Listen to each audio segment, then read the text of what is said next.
Sunat di dalam berwudu ini Pak, bukan artinya seluruhnya harus kita gawikan. Kalau bisa maka alhamdulillah. Apa yang bisa kita pakai alhamdulillah. Mana yang bisa kita sempat alhamdulillah. Tapi ingat, kadangkala orang harus bijaksana dalam menyikapi apa yang dia tahu dalam ilmunya.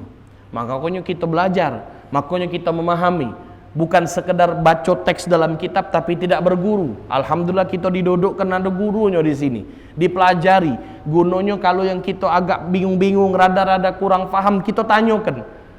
Ada orang yang ambil wudhu menerapkan sunnah, padahal di dalam masjid qomat sudah ingin didirikan. Nah, dalam hal yang seperti ini kita harus bijaksana. Apa kebijaksanaan kita? Ditinggalkanlah sunnah-sunnah tersebut untuk mengambil ada sunnah yang lebih afdol lagi, yaitu sholat berjamaah, ngikut imam dari awal takbir.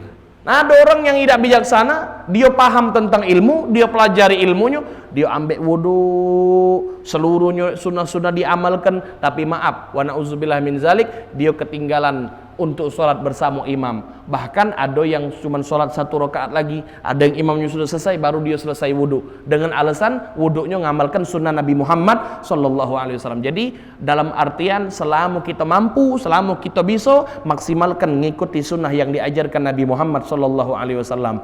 Ketika ada satu tumburan atau satu keadaan yang memang kita tidak memungkinkan untuk melaksanakan sunnah tersebut, ditinggalkan.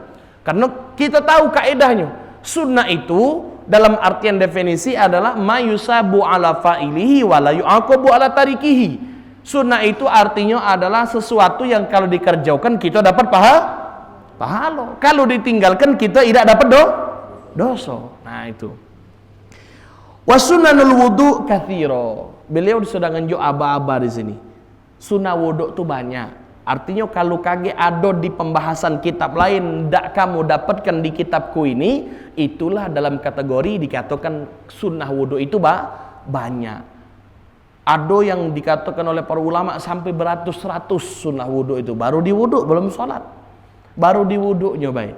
Nah, maka itu di sini sedikit kurang banyaknya kita pelajari apa yang sudah dicatatkan oleh beliau. Selama kita bisa mampu, paham, mengerti, dan kita bisa laksanakan, insya Allah kita termasuk orang-orang yang dikatakan oleh Nabi Muhammad SAW, orang-orang yang kaget kelak bersamaku adalah orang-orang yang memperbanyak sunnah-sunnahku. Nak dari mana kita kaget dapat tahu sunnah-sunnah Nabi Muhammad kecuali dengan duduk-duduk di majelis-majelis taklim yang mulia seperti ini.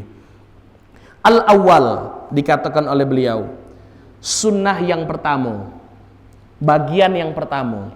Apa itu? Sunanul lati qabla ghuslil wajhi. Sunnah yang mana sunnah itu dilaksanakan sebelum kita cuci muka. Apa banyak? Yang pertama diantaranya at-talaffuz biniyati sunanil wudu.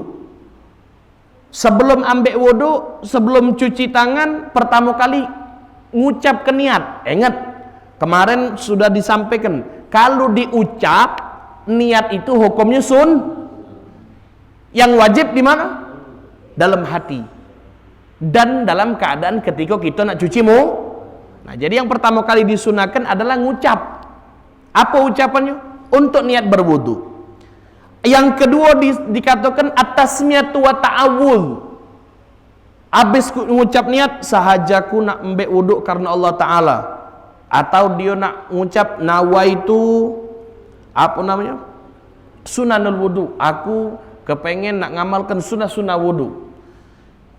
Yang kedua tasmiyah sama ta'awud. Apa arti tasmiyah? Tasmiyah itu artinya bismillah. Bismillahirrahmanirrahim.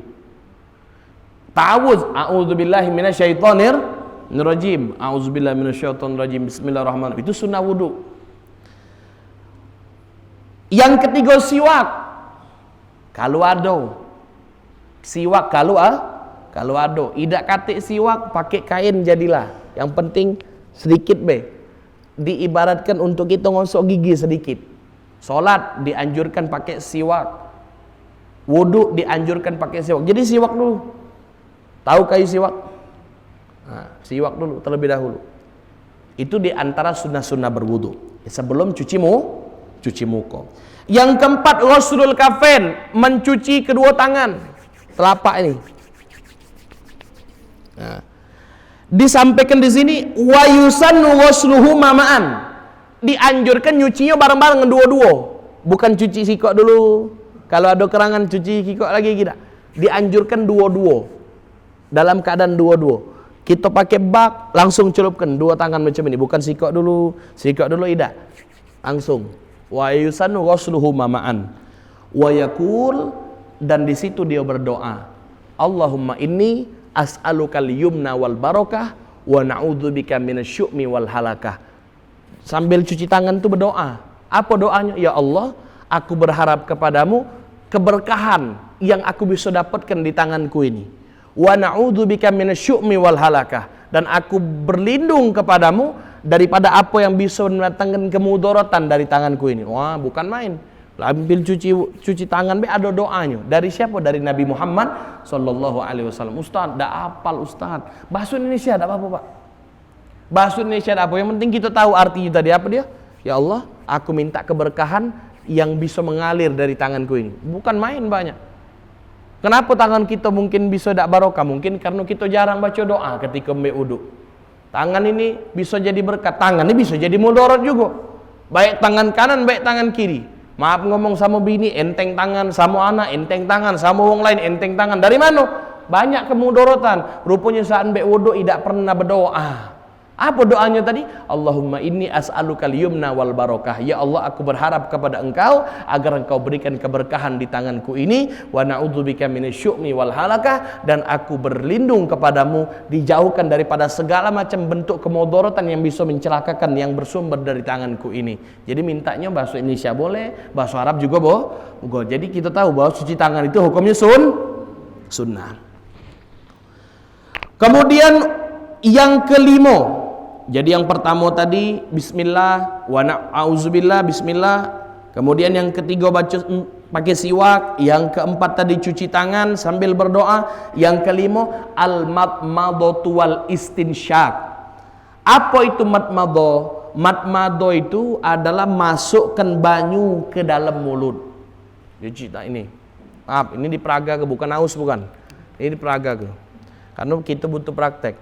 Jadi maaf, saat kita nak masuk banyu,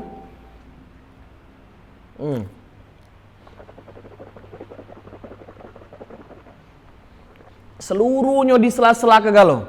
Yang habis ngerokok, yang habis ngopi, yang habis ngeteh, yang habis nyusu, tahu-tahu dia masih ada wuduk tapi pengen sholat, apa yang dia lakukan? Madmadhah.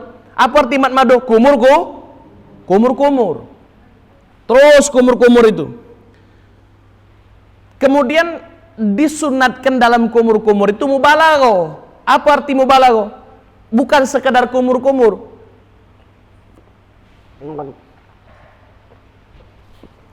Di tengah-tengah nih, pecah kita ngorok. Selama kita tidak puasa. Selama kita tidak kalau dia puasa, dia cek itu juga berarti kepengen batal nian. Bahkan di dalam kitab fikih yang lain disampaikan kalau kita puasa juga kumur-kumur ini ditinggal, tidak usah dipakai. Kenapa? Ditakutkan, dikhawatirkan ada banyu yang masuk. Tapi ada pendapat yang lain dikatakan tetap kumur-kumur, seadanya baik. Jangan terlalu dipaksa. Buang.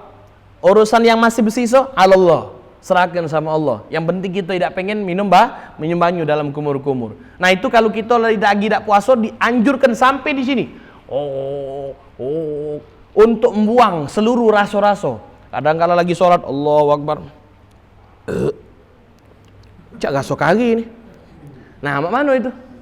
Gaso kari itu. Cak rasa gorengan tadi ini. Tuh keluar bro, ditegok. Nah, laju, batal. Jangan coba-coba. Ngopi, yang sebelum sholat ngopi, ngerokok. Ada rasa, ini biji kopi bukan? Terus gigitnya nih. Nah, iyalah. Tegok, batal. Serius Bapak? Batal. Makanya dianjurkan, disunatkan untuk kumur-kumur. Sebelum kita ngapo-ngapo tadi kumur-kumur. Makan, minum, kumur-kumur. Buang. Nah, itu diantaranya. Jadi masukkan banyu dalam mulut itu namanya madmadhah. Kemudian apa dikatakan? Sambil berdoa. Ada juga doanya. Allahumma inni ala tilawatik wa kitabika wa kasrati zikrilak. Kalau tak pacak bahasa Arab, bahasa Indonesia. Apa saat kumur-kumur, ya Allah, ringankan mulutku ini untuk selalu bisa berzikir dan membaca Al-Quran. Sambil kumur-kumur, bukan nak disebut dalam hati berarti. Madai kumur-kumur pacak maca doa, belamburan galau. Lagi kumur-kumur, Allahumma tidak, bukan macam ini, berarti dalam hati. Ya Allah, berikan keringanan di dalam mulutku ini untuk bisa berzikir dan baca Al-Quran. Nah, itu yang kelima. Kemudian dibarengkan dengan istinsyak. Apa arti istinsyak? Istinsyak itu artinya masukkan banyu ke dalam hidung. Masukkan banyu dalam hidung. Nah, kita kan kadangkala cuman ngembek apa namanya? Yang afdol sekarang dipraktekkan. Banyak tim-tim medis ini nganjurkan kita kalau ngembek wudu, saat kita lagi nak masukkan banyu ke hidung, ikuti apa yang diajarkan Nabi. Dulu tak kati penyakit tidak heboh. Sekarang ada penyakit, nah, apalagi penyakit ini bersemayamnya di dalam hidung. Covid ini virusnya bersemayam pertama kali dalam hidung. Dia tuh lamanya mendep juga hidung. Kaget cerita nak ke paru-paru, sesak segala macam, kaget. Seluruhnya pertama kali bersemayam, tedok dulu, nginep dia di dalam hidung. Nah, Nabi sudah ngajarkan 1400 tahun yang lalu, diajarkan oleh Nabi mak mana cara istinsyak yang benar. Di sini dikatakan idkhalul ma'ilal anfi wa yakunu bil yadil yumna. Macam ini, ngembek pakai tangan kanan, masukkan banyu ke dalam hidung. Cak mana Ustaz masuk ke banyu? Apa cuma macam ini? Apa cuma macam ini? Disedot. Sakit memang, Pak. Tapi subhanallah, wong yang sering masukkan banyu dalam itu bisa buat apa namanya? Ada penyakit sinus. Sinus, tahu Pak sinus? Tahu penyakit sinus, Ibu? Sinus itu ingus, kotoran hidung yang disedot tak tahu berlari kemana. Gara-gara istinsyak itu dia bisa hancur. Dimasukkan, disedot betul-betul. Memang sakit rasanya. Tapi itulah sunnah Nabi Muhammad. Sekarang di seluruh dokter mengajarkan macam itu. Tujuannya apa? Bisa hilang si virus itu. Saking kuatnya tarikan hidung gitu. Apalagi hidung-hidung yang besar ini. Sedot. Sekali, wah menyutkan rasanya. Tapi tidak apa-apa, sunnah Nabi Muhammad. Yang kedua, 2 kali.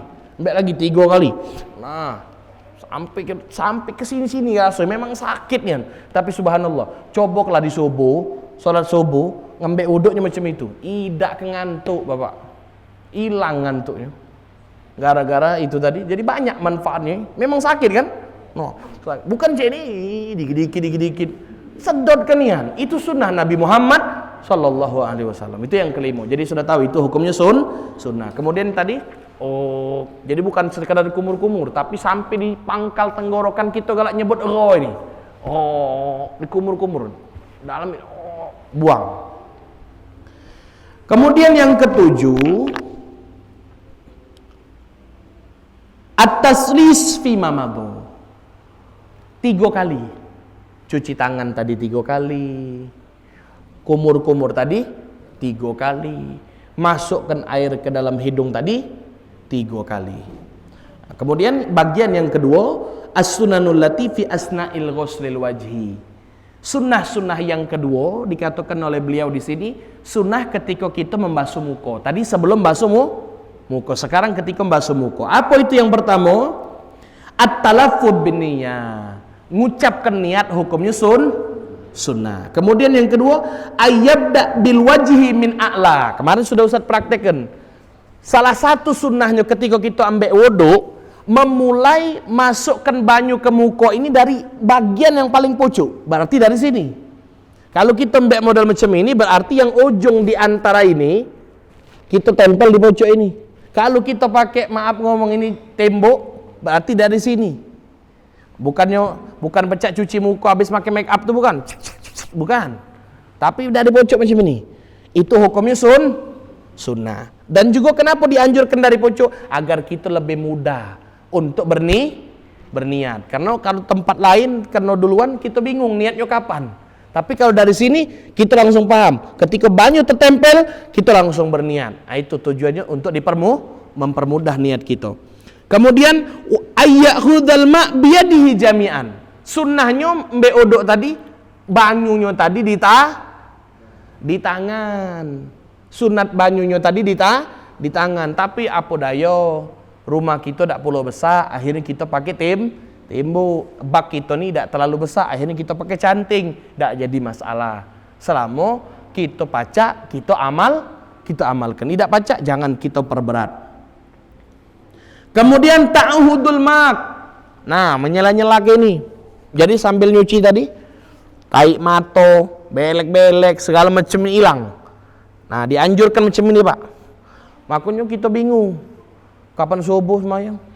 Bapak ni belek kemana-mana. Ketahuan dia tidak ngamalkan sunnah Nabi Muhammad. Cuman bek wajib sudah. Kapan metu ke musola belekan kalau. Apa bisa belekan ini? Padahal sudah diajarkan oleh Nabi. Apa ta'ahudul mak, menyela-nyelakan di antara mata. Nah, jadi sambil ini, berajin tangan macam ini, dikucek-kucek nian. Nah, maka hilang. Kemudian mashul udunain, membasuh kuping. Jangan lupa, ini salah satu sunat, bukan wajib. Salah satu hukumnya sunat. Jadi sambil kita nyuci muka tadi, kenakan kuping ini, Pak. Nah, aku buka peci, mohon maaf, bukan kurang ajar. Jadi sambilnya, kenakan bagian telinga. Terjengok, Pak, Bapak Ibu terjengok kalau. Jadi sambil ini, jadi kupingnya kena. Itu sunnah, salah satu sunnah. Kemudian itolatul ghulla wadalku, digosok. Nah, digosok. Jadi rai yang mengkerut, pecah tua terus, yang kulitnya keriput-keriput, itu kena. Yang kemarin Ustaz sampai kan berkumis, tebal, cak Pak Raden itu ya. Ini kena kan. Digosok. Itu hukumnya sunnah. Kemudian wa tahlilul lihya. Nah, jadi sambil beodok tadi sudah kena kuping, kan ke bawah, bagian bawah nih. Ini ada jenggot. Kayak ini kalau kita punya. Nah, kalau katik tak salah bingung wong. Pungcuk ini awak tak katik apa-apa. Kalau ada. Nah, jadi kena kuping sambil bawah pula. Nah, di sela-selai. Hukumnya sunnah. Kemudian apa lagi bagian ketiga? Insyaallah kita selesaikan sunat ini kan tidak perlu panjang. As-sunanul lati fi asna'i ghuslil yadain. Selesai daripada sunat sebelum masuk buko, sunat ketika basuh muka, sekarang sunat ketika kita basuh tangan. Apa yang disunahkan? Ayyabda minal kaffain idza kana yusabbul ma'ala nafsi wa idza sabba 'ala ghairi fayabtadi bil mirfaq. Nah, dikatakan apa dia? Kalau seandainya kita mbek odok nyembek dewek, mulainya dari mana? Dari kaffain. Nah, ini yang sunat. Pak, jengok. Di kerang hidup. Apa yang kita galak gawe ke? Jujur. Kita macam ini biasa kan? Benar apa tidak? Nah, diubah. Karena kita sudah paham. Karena kita sudah tahu. Golong. Mbek. Alir ke macam ini. Kalau kita mbek odok dewek, bukan disiram ke wong lain. Posisinya. Nah. Ada yang ngatakan kalau kita kerangan berarti kerangan itu dikatakan itu dibantu. Kalau pakai kerangan berarti dibantu. Tetap dari sini ada yang mengatakan. Tapi kuatnya pendapat yang kuat sunat itu yang mana macam ini pertama kali. Nak dia dari kerangan, nak dia dari bak, tetap kita pertama kali macam ini. Hukumnya dia. Nah, dialir ke tetap dialir ke. Nah, 3 kali. Habisnya kiri pula. Nah, ngembek je cak mana, Pak? Coba dipraktek ke? Ngembek je mana? Nah. Macam itu. Nah, dari pucuk, dari tangan. Selama itu kita mbek uduk dewek. Tapi kalau kita disiram ke wong lain macam ini. Dari sini. Dari mana kita batas wajibnya dari pucuk sini, ini yang dibasuh. Paham sampai sini kira-kira? Nah, kemudian apa dia? Wayakul. Kemudian doa. Dianjurkan doa galau, Pak. Dari wuduk ni seluruhnya dianjurkan ada sunnah berdoa galau. Apa doanya? Allahumma a'tini kitabi biyamini wa adkhilnil jannata bighairi hisab. Ya Allah, berikan kaget catatan aku ini dari tangan kanan. Rupanya apa?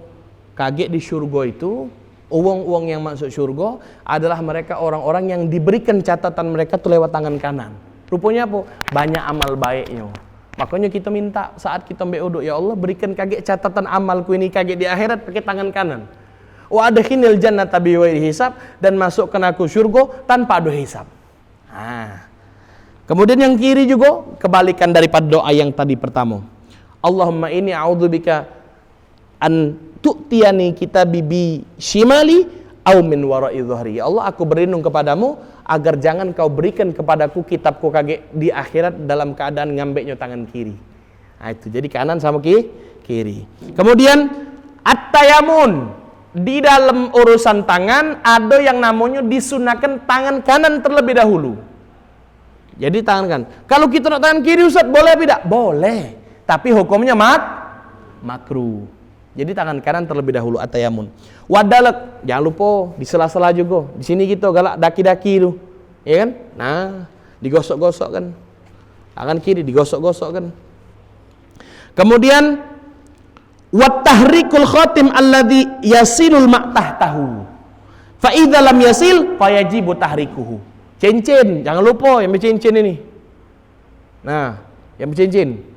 Saat kita cuci tangan, cincin di sela-sela ke. Kalau tahu cincin ini longgar, hukumnya kalau muka cincin, nak pakai minyak dulu unjuk sabun, berarti ini tidak masuk Kalau tidak masuk banyu, hukum gerakkannya tadi wajib. Makanya kita galak bercincin. Nah ini berputih-putih macam ini. Awak hitam tapi bagian sini putih. Nak nunjukkan bahwa ini terbekap, tidak masuk banyu. Nah kalau yang model macam itu, berarti cincinnya wajib untuk digoyang. Wajib. Tapi kalau kita tahu longgar macam ini di cincin ini ke pacak nyampak dewek, berarti ini masih longgar. Kalau longgar, hukum menggerakkan cincinnya tadi Tapi kalau padat, susah menggerakkannya tadi hukumnya karena ditakutkan untuk tidak masuk banyu. Sampai sini kira-kira paham, Pak? Nah, jadi mbek wuduk pakai cincin, solat pakai cincin, itu sunnah Nabi Muhammad. Ingat, pakai cincin itu sunnah Nabi Muhammad. Sedikit bahas cincin dulu sedikit. Pakai cincin disunatkan kalau bagi yang lanang itu di sebelah kanan, di kelingking. Kemudian matonya ditaruh di bawah. Nah, ini tidak masuk di adat kita. Wong kita ni dikit-dikit nak berambok. Pakai batu bacan. Wah, bacan bagus. Pakai baju apa? Kalimaya. Wah. Pakai batu merah hati. Wah, macam-macam nak mau batu ni. Sehingga digobok ni batu cincin kalau. Kondangan ini pakai ini, minggu depan pakai ini, lain-lain terus. Nah, sunnahnya, ini diajarkan sunnahnya. Kalau lanang pakai cincin perak. Kalau betina bebas, emas boleh, emas boleh, perak boleh, suaso boleh, jangan bebas santo, laki wong, ya. Kalau lanang, hukumnya tadi disunatkan make perak.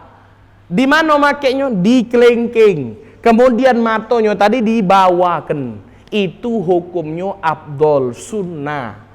Macam ini. Nah kita ni kadang-kadang lesu, nak muat cincin di jari kelingking lesu. Bener apa tidak? Jadi gato-gato di mana? Jadi manis. Tidak jadi soal, tidak jadi masalah. Yang penting saat kaget sholat tetap dibalik. Inilah make cincin sini, cincin sini, cincin sini. Ya Allah, makai tesi. Makai tesi. Cincin. Kurang kiri pula. Ya Allah, alangkah banyak cincin. Kita sikok baik untuk ngamalkan sunat.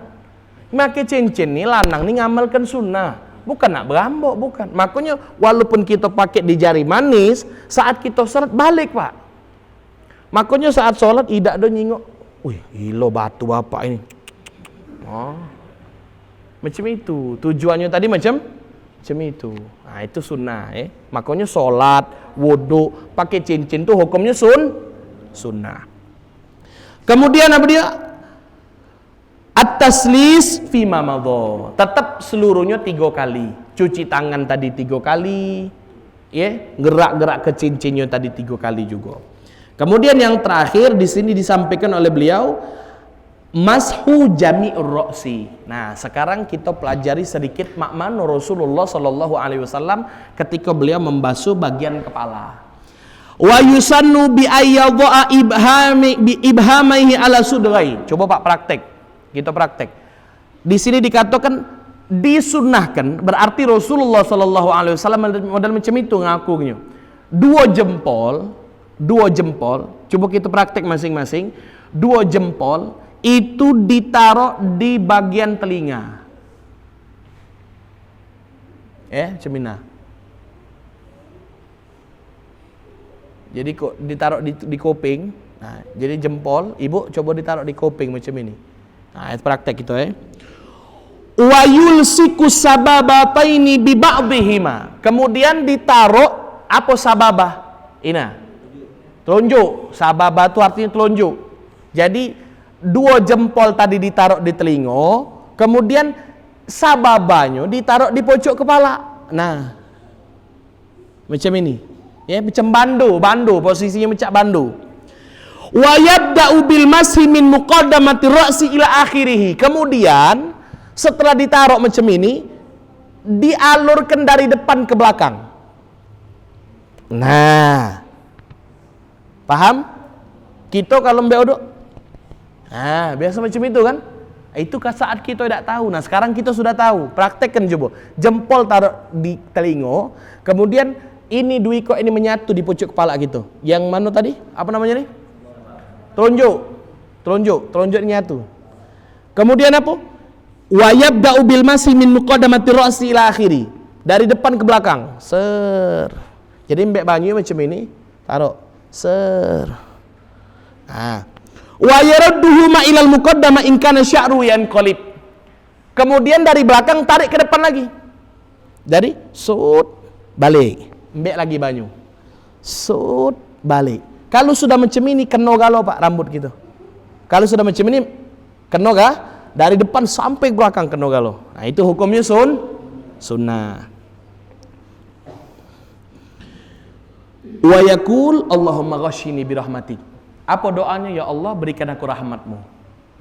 Doanya itu dia apa dia? Ya Allah, berikan aku rahmat. Allahumma ghashini bi rahmatik. Sekali lagi prakteknya sudah tahu. Jempol ditaruh di kuping, kemudian 2 jari telunjuk dari depan, terus ke belakang, balas. Kalau kita punya kalau botak tidak usah dibales. Cuma dari depan ke belakang, selesai. Ambil lagi depan. Kalau botak, kalau kita ada rambut balas. Disunahkan untuk balas. Kemudian mashul udunain minar ra's khurujan min khilaf mayakul innal udunain minar ra's. Kemudian membasuh telinga. Masuk telinga.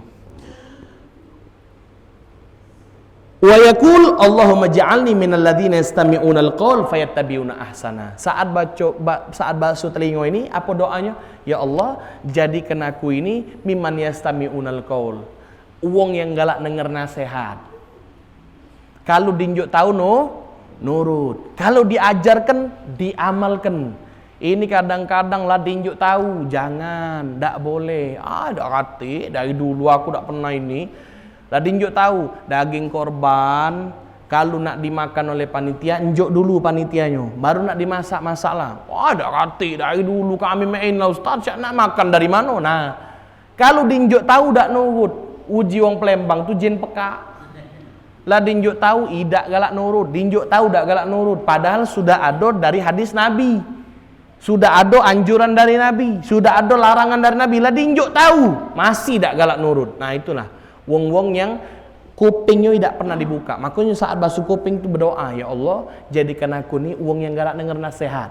Fayattabi'una ahsana. Kemudian galak mengikuti nasihat itu, bukan cuma dengar. Ini dengar, ya Ustaz, ya Ustaz, yo, oke, siap, laksanakan. Besok masih digawe lagi. Nah, juga kata guna, keluar kuping kanan, masuk kuping kiri. Tidak kata guna. Ini didengar, dinjuk tahu, nurut. Itu Masya Allah. Nah, kemudian apa dikatakan di sini?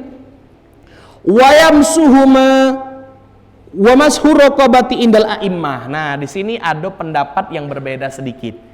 Apa itu? Dikatakan ada yang mengatakan ini tidak sunnah.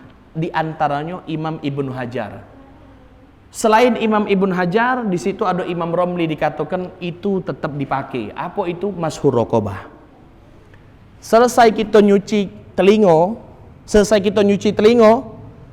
nah, ini dia diusap. Apa namanya Pak kita nyebutnya ini? Ini nah. Belakang ini apa, di belakang lehernya apa namanya? Toko Nah, ayo toko apa leher apa. Pokoknya belakang ini. Hukum masuknya tadi sunnah. Ada yang mengatakan hadisnya dhaif. Ada yang mengatakan hadisnya tadi maudhu. Ada yang mengatakan hadisnya tadi sahih lewat riwayat Ibnu Umar. Kalau dalam kitab ini dikatakan bahwa Nabi SAW itu membasuh unuk, namanya unuk. Unuk itu namanya toko tadi belakang ini. Tujuannya apa? Biar kaget kita di akhirat tidak dibelenggu.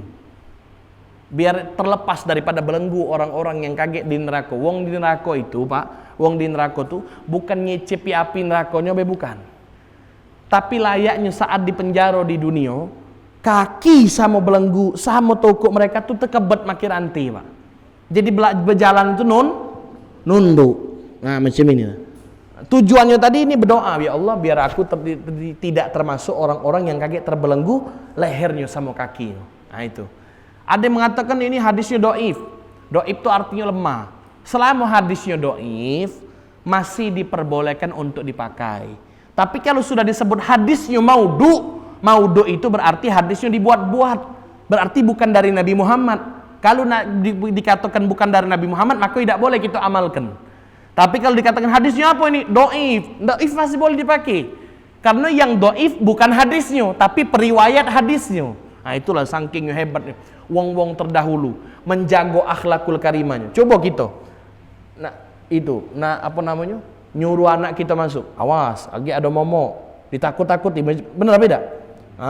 Kucing. Padahal lah katik makanan, suruh marah. Yang model macam itu tak katik dalam riwayat mereka. Bohong yang sifatnya kecil pun tak katik dalam riwayat hadis. Makanya disampaikan kenapa hadis itu bisa dhaif? Karena periwayat hadis itu kadangkala ada yang tidak sesuai dengan kriteria apa yang sudah diajarkan oleh Nabi Muhammad. Makan tadi tegak, minum tadi tegak, tajingok sekali tegak, hadis itu bisa dhaif. Walaupun hadis itu dari Nabi Muhammad. Jadi yang hadisnya bukan hadis yang dhaif. Dhaif itu artinya lemah. Lemah itu bukan hadis yang lemah, tapi periwayat yang menyampaikan sampai ke telinga kita. Ini mereka yang lemah. Lemah dalam artian apa? Lemah dalam periwayatan mereka. Nah, jadi dijingo wong yang riwayatkan hadis itu bersih, selalu ngamalkan sunat, kalau makannya duduk, mulutnya tidak pernah bohong. Ini kalau ditelepon, di mana lur? Lagi di jalan. Rupanya berjalan depan tegas tulah. Astagfirullahalazim. Lagi di mana? Lagi di luar. Rupanya saat nelpon muka pintu keluar rumahnya dia. Luar aja. Nah, itu tidak bohong, tapi sifat-sifat yang macam itu tidak nunjukkan dia itu berakhlak. Lagi di mana Ustaz? Iya, lagi apa? Lagi apalah disebut kayak. Padahal lagi di rumah. Awak lagi nyantai. Iya tak? Benar tak kira-kira? Sering apa tidak macam itu? Sering apa tidak macam itu? Hati-hati, ngeriwayatkan hadis yang bisa dhaif. Itulah kita sekarang. Wong dulu bersih dari yang model macam itu. Ngantuk di mana? Di rumah, di rumah. Walaupun kaget, nah kalau aku ngomong di rumah dia tidak datang, nak ngopi lah itu, pening, pala sisir dikit minjem duit, nah itu kita kan, bener apa tidak? Kalau uang dulu nak minjem duit, nah apa pokoknya aku di rumah, seralah kau, nah macam itu. Itu yang dimaksud dhaif apa tidak dhaifnya, dari perkara-perkara yang sepele macam itu. Jadi hati-hatilah, yang model macam itu hilang-hilang lah. Jangan di mana? Di rumah. Ada apa? Aku lagi kurang sehat niat. Wah, ngerti ya berarti. Tidak usah lah ngomong di mana? Di luar. Kaget dia nelpon di depan rumah kita. Dia nelpon depan rumah kita. Di mana lo? Di luar no, lagi sama anak bini. Sendalnya ada, motornya ada. Oh ya Allah, memang tak galak nih mau tamu. Jangan macam itu ngomongnya, tak benar tak? Tidak boleh macam itu. Itu bukan akhlakul karimah. Nah, kalau lewat Imam Romli tadi, masuk yang tadi leher ini hukumnya sunnah. Tapi ada yang ngomong tidak sunnah, jadi nak dipakai boleh, tidak dipakai juga tidak apa-apa. Yang ngomongkan itu tidak sunnah, riwayatnya benar dari Imam Ibnu Hajar. Yang ngomong tadi itu sunnah, ada riwayatnya lewat Imam Romli dari riwayat hadis Abdullah bin Umar, anaknya Sayyidina Umar bin Khattab. Jadi satu hari beliau mengatakan bahwa Nabi SAW tawaddo'a, beliau berwudu, wa masaha biyadai, kemudian ngambek banyu ala unukihi, di atas lehernya. Nah, saat ditanya apa dia? Wukiyal ghul yaumal qiyamah. Tujuannya kaget biar di akhirat, di hari kiamat lehernya tidak terbelenggu. Nah, itu. Kemudian yang terakhir di sini disampaikan bahwa wasabi syurbuhu min fadli wudu'ihi wa rasyi izari bihi. Nah, jadi kalau seandainya kita selesai mbek wudu, salah satu sunnahnya itu tidak boleh dilap. Wuduk kita tadi tidak boleh dilap. Kenapa? Dalam satu hadis dikatakan bahwa setiap tetesan, kullu qatratin, setiap tetesan min atharil wudu, dari bekas wudu, ja'alallahu malaikatan tastaghfiru lahu ila yaumil qiyamah. Allah jadi ke setiap tetesan itu satu malaikat yang akan beristighfar kepada dia sampai hari kiamat. Ini baru wuduknya, Pak. Ini baru mbek wuduknya, ini belum sholatnya, belum. Baru mbek wuduknya lah dapat ampunan bukan main dari Allah Subhanahu wa taala, belum sholatnya belum. Makanya kalau mbek wuduk tidak boleh dilap. Sampai dikatakan di sini wasyurbuhu min fadli wudu'ihi. Kadangkala di muka-muka nih, di bibir-bibir kita nih masih ada banyu. Kaget ngalir lah dari kumis, dari apa, dari hidung. Masih ada lebih. Apa itu hukumnya? Dilepeh ke? Apa dicak mana ke? Dikatakan di sini diminum. Mbek dikit beh. Bukan artinya banyak nak jilat juga lo, bukan. Ya, jangan pula kaget dimbek ni kan. Oh, dimbek. Teguk, ini apa pula ini? Pendapat mana ini? Bingung gitu. Jadi tak macam itu. Yang masih ada sisa-sisa di bibir ini, yang kumis-kumis siapa Raden tadi kan banyak nyerap itu. Ya kan? Tahu nyampak. Dikit beda apa-apa. Selama tidak puasa. Ingat selama tidak puasa, ke puasa siang hari Ramadan. Ya, leman, zohor macam itu, asar macam itu, tak mbek uduk duha macam itu, banyak nih dia minum. Ini tak ada puasa. Kalau dia tak puasa, dianjurkan, disunahkan. Kemudian apa dia? Warasyi izari bihi. Kemudian dipercikkan ke yang ada sisa-sisa di tangan kita, disimba-simba ke di kain kita, di baju atau di pakaian atau di celana kita. Nah, di sini dikatakan kemudian dia berdoa. Apal dak doanya? Asyhadu alla ilaha illallah wahdahu la syarikalah wa asyhadu anna Muhammadan abduhu wa rasuluh. Allahumma ja'alni minat tawwabin wa ja'alni minal mutatahhirin wa ja'alni min ibadikas solihin. Jadi madhab ke arah kiblat. Kemudian apa dia? Disampaikan oleh riwayat Ibnu Umar, wa rafa'a yadaihi ilas sama. Nabi itu ngangkat tangannya ke pojok berdoa, hatta sehingga yuro min bayadi ibtaihi, sampai ke jingoan putih-putih ketiaknya. Bukan artinya kita nak ambil uduk jingok kan kelek ini, dah. Coba ngangkat tangan tinggi-tinggi, Pak. Nah, macam ini nah.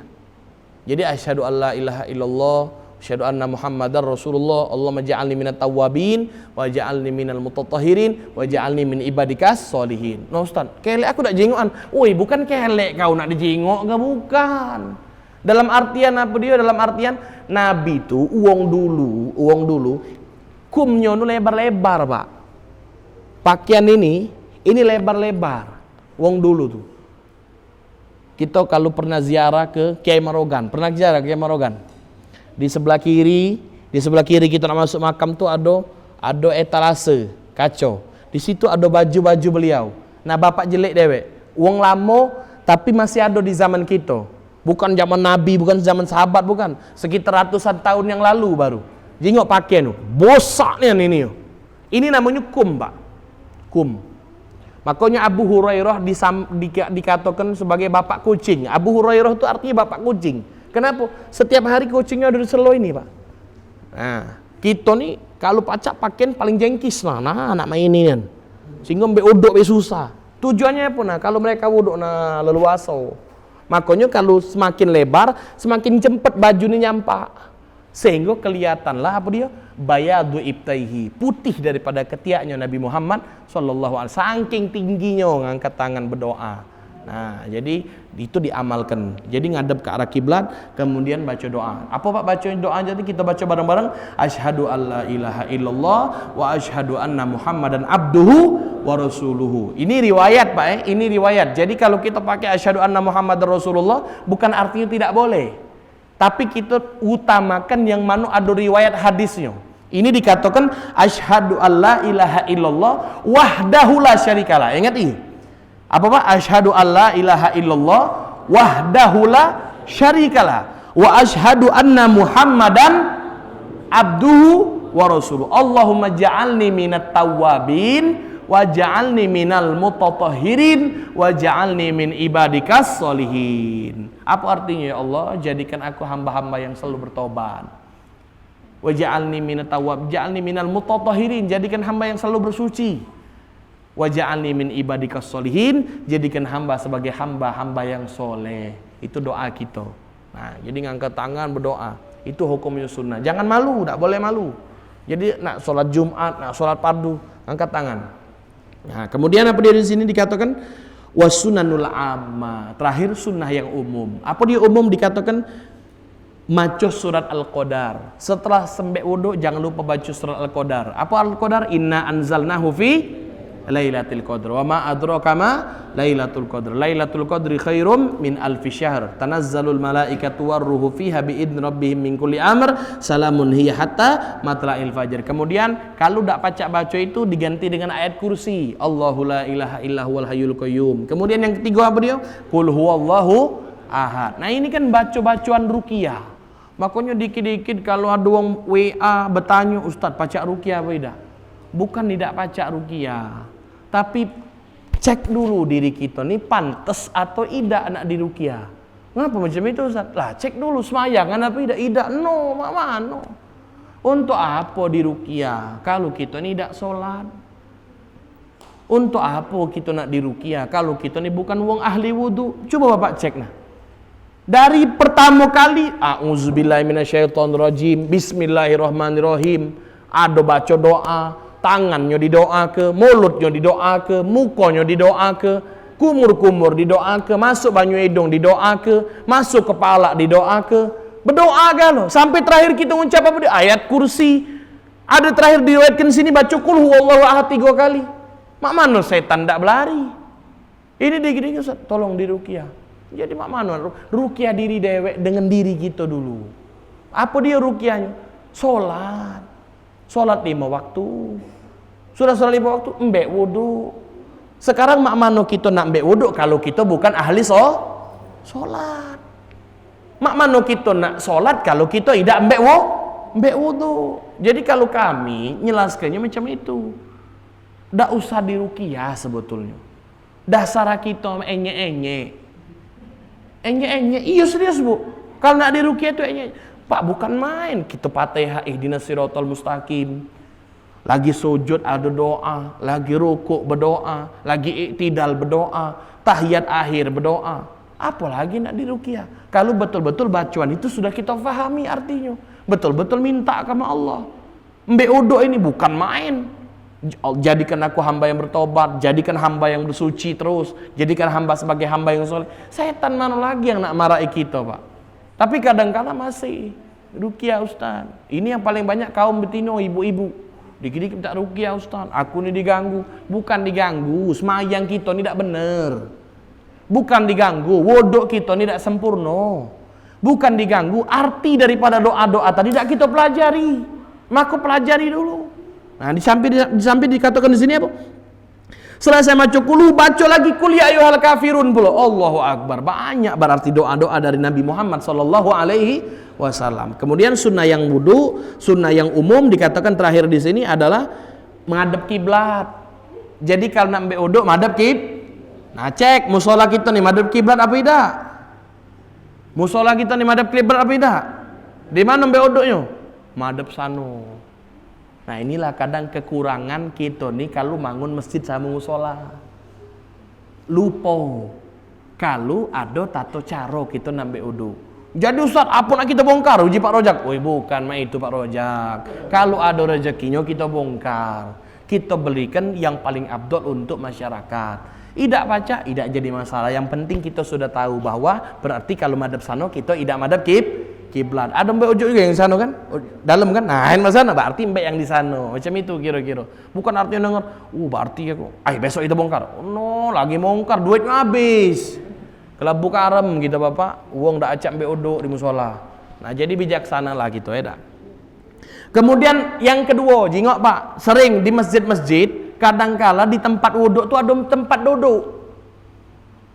Nah, ada tempat duduk dibuat ke batu, di pojok apa? Di bawah apa? Di bawah keran itu ada batu sikok-sikok. Untuk apalah jika kita dinjuk batu. Rupanya memang sunnah Nabi Muhammad tuh kalau mbek wuduk tuh duduk. Ngapa duduk dikatakan satu bagi kami yang badan-badan mak gajah nih tidak mengas kalau jongkok. Ini nunduk ngacak sapi lah juga dah. Nah, dibuat ke duduk. Disunatkan duduk. Sunnah dari Nabi Muhammad SAW duduk. Nengok musola. Ini cak ini curug. Njuk kursi. Wah, bukan pula macam itu. Bukan pula. Kalau baca kita ada kan. Tidak baca, jangan muat uang pening. Apa pula Pak Rojak ini? Tinjuk kursi Napoli itu. Digikok di situ. Nah, jadi artinya disunahkan untuk mbek uduknya dalam keadaan duduk. Kemudian apa dia? Al-iktisad filma. Jangan mubadir. Nengok tadi, kapan kebuka nak kumur-kumur tuh, bos. Nah, jangan kelamaan. Walaupun yang mayarnya musola atau masjid, kita jangan semena-mena. Tidak boleh. Apa hukumnya? Haram. Bukan lagi makruh. Kalau sudah terhitung mubadir, berarti hukumnya tadi haram. Kalau kita tahu itu besar, kecil kan. Kecilkan iktisad filma mbek uduk tadi jangan mubazir, secukupnya baik. Allah yatakallam yang kelima disunahkan di antaranya sunnah yang umum tidak berbicara. Mbek uduk khusyuk. Sampai dikatakan oleh para ulama siapa yang tak khusyuk wuduknya jarang bisa khusyuk dalam solatnya. Ini Bapak ikut anak kau 3. Sekolah di mana? SMP 1. Sekolah mana? Gawe mana? Cerita lama tak bertemu tadi. Tak boleh, tak boleh. Tidak boleh. Hukumnya makruh, tak boleh bercerita. Karena wuduk itu adalah salah satu ibadah. Kemudian wa ayyatawaqqar rasyas fayajlis fi mahallin la yanaluhu rasyas. Hati-hati saat kita ambek wuduk di mana di tempat itu ada najis. Diperhatikan, dihati-hatikan. Makanya kita yang punya rumah kita tak katik tempat ambek wuduk, rumah kita tak katik tempat wuduk yang memang tempat ambek wuduknya di kamar mandi. Hati-hati sama percikan. Kadang-kala kamar mandi kita tuh ada najisnya. Makanya hati-hati. Kemudian tarkul isti'anah, tidak minta tolong wong lain kecuali dalam keadaan uzur. Tidak minta tolong, mbek uduk dewek kecuali kalau kita sakit. Dak cak mbek uduk, kita diuduk ke dak jadi masalah. Tapi kalau kita sehat, nak dia berduit, nak dia pejabat, nak dia siapa tolong uduk. Wah, cak raja. Apa hukumnya? Boleh tapi makruh. Boleh tapi makruh. Kemudian apa dia? Wa tarkuz ziyadah ala salasa. Kalau sudah 3 kali tidak usah ditambahi. Muko sekali, 2 kali, 3 kali, cak dah kena 4 kali. Nah, tidak usah. Kalau sudah 3 yakinlah Pak. Kalau sudah 3 kali berarti insya Allah sempurna. Jadi sudah tambah 3 kali, 4 kali, 5 kali tidak usah. Kemudian istishabun niyah wa yustahabul wudu' li iradatin naum. Sekarang sunnah wudu itu bagi siapa baik? Nak tidur hukumnya sunnah ambek wudu. Jadi bukan sholat baik, bukan nak ngaji baik, nak tidur ambek wudu. Hukumnya Ustaz, mana tak masuk akal Ustaz. Kalau kita ambek wudu nak tidur tu tak masuk akal. Belum lagi nak tidur atau pegang di wong rumah. Nah, ingat ini macam mana hukumnya. Jadi yang dikatakan sunnah mbek wuduk nak tidur itu kalau kita tahu bahwa kita ni tak katik kegiatan apa-apa lagi, Pak. Kalau tak katik kegiatan apa-apa lagi disunahkan ambek wudu. Atau maaf ngomong nak berhubungan suami istri disunahkan tetap ambek wudu walaupun kaget wuduknya jadi batal. Jadi hukum sunnah ambek wudu ini tidak dipakai akal tidak. Jadi walaupun kita kaget tidur, Ustaz, kita kan tidur kaget batal wuduknya. Walaupun tidur tadi hukumnya batal wuduknya, tapi sebelum tidur tetap dianjurkan untuk ambil wudhu. Kenapa?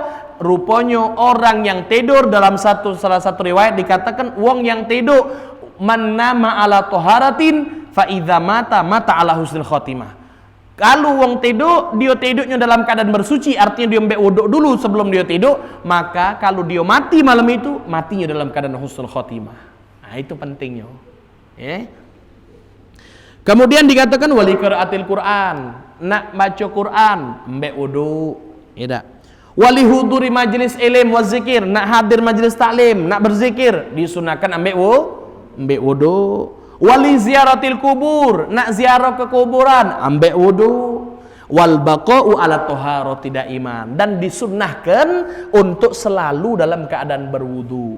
Batal mbek wudu, batal mbek wudu, batal mbek wudu. Jadi satu hari ada cerita Sayyidina Bilal ibnu Rabah, sahabat Rasulullah sallallahu alaihi wasallam, yang ketika dalam perkumpulan, yo sahabat Bilal, siapa yang tidak kenal sama Bilal, Pak?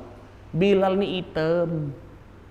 Maaf ngomong dari budak, dari wong yang tidak katik martabat, tidak punya duit, tidak punya harta, ibadah tidak terlalu banyak. Bilal apa adanya bae uji kita tu. Dak katik embean bahasa kita kalau boleh ngomongnya, tapi tak boleh ngomong macam itu karena itu sahabat Nabi Muhammad. Jadi satu perkumpulan Nabi balik Isra Mi'raj. Ketika perkumpulan bertemu kalau Nabi nanya, "Mana Bilal?" Mana Bilal?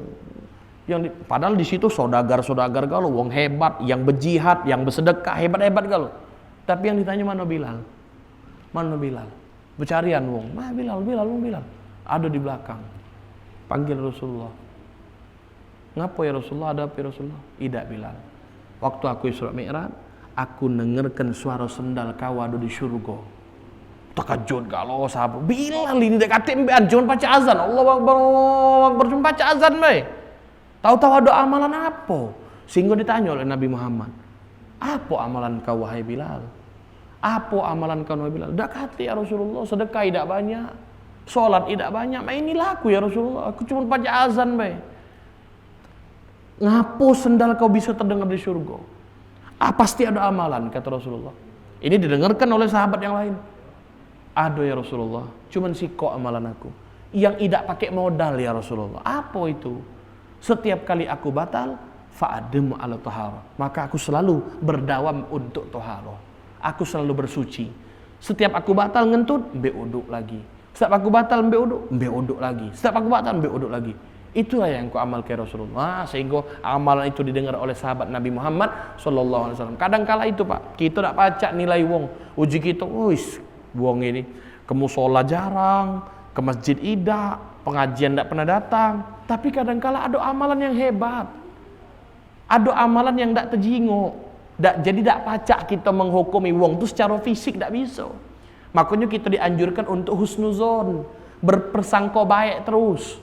Berprasangka baik terus, tidak pernah memandang wong lain itu kecil, tidak pernah memandang wong lain itu jahat, tidak pernah memandang wong lain itu tak pacak apa-apa, tidak pernah memandang wong lain itu dengan apa yang ukuran kita. Kita ke musola terus tengok dia, jauh budak ini. Nah, hati-hati Pak, lebur, hancur amalan kita. Iya. Kapan diajak? Jauh budak ini. Nah, dikit-dikit ngomong aja. Udahlah, jauh budak ini. Nah, hati-hati. Diri kita belum lebih bagus dari wong lain. Tengok itu. Sahabat Rasulullah, bukan main. Sahabat Rasulullah hebat galau, ahli jihad, ahli sedekah, ahli solat. Tapi saat mendengar Bilal yang dipanggil, Rupanya apa? Sendalnya sudah didengar oleh Nabi Muhammad dalam syurga. Apa amalannya? Selalu dawam, selalu istiqomah untuk selalu ambil wuduk dalam keadaan bersuci. Dengan alasan apa? Aku takut ketika Allah cabut nyawaku, aku tidak dalam keadaan berwuduk. Nah, itulah jadi bisa mungkin motivasi kita bersama bahwa setiap kali kita batal, ambillah wuduk. Walaupun kita tidak nak solat. Maaf ngomong, nak pergi begawe, ambil wuduk. Kadangkala ada baik balak di jalan. Saat kita ambil wuduk, diselamatkan oleh Allah Ta'ala. Kita lagi nak nyari nafkah, ambil wuduk. Ada baik uji wong tu kita, wong nak belanja tempat kita terus. Caknya pakai pelet, jual bukan pakai pelet. Ada cahaya dari air wuduk kita. Sehingga kalau wong nak belanja nyingok kita terus. Sudah diajarkan oleh Nabi rupanya. Biar kita selalu untuk dalam keadaan berwudu. Jadi salah satu motivasi untuk kita bersama bahwa Bilal, wong yang tak punya apa-apa, yang sedekah tidak banyak, yang jarang kali, bukan artinya bukan sahabat yang paling depan, bukan, tapi suara sendalnya sudah didengar oleh Nabi Muhammad dalam surga Allah Subhanahu wa taala. Apa amalannya? Selalu dawam, selalu istiqomah untuk ambil wuduk saat dia batal, ambil wuduk lagi. Mungkin itu bisa kita amalkan. Wallahu a'lam bishawab. Mungkin ini yang bisa kami sampaikan. Lebih kurang kami mohon maaf, kepada Allah mohon ampun. Apabila ada kata-kata yang salah itu datang dari kami, yang benar yang hak itu datang dari Allah Subhanahu wa taala.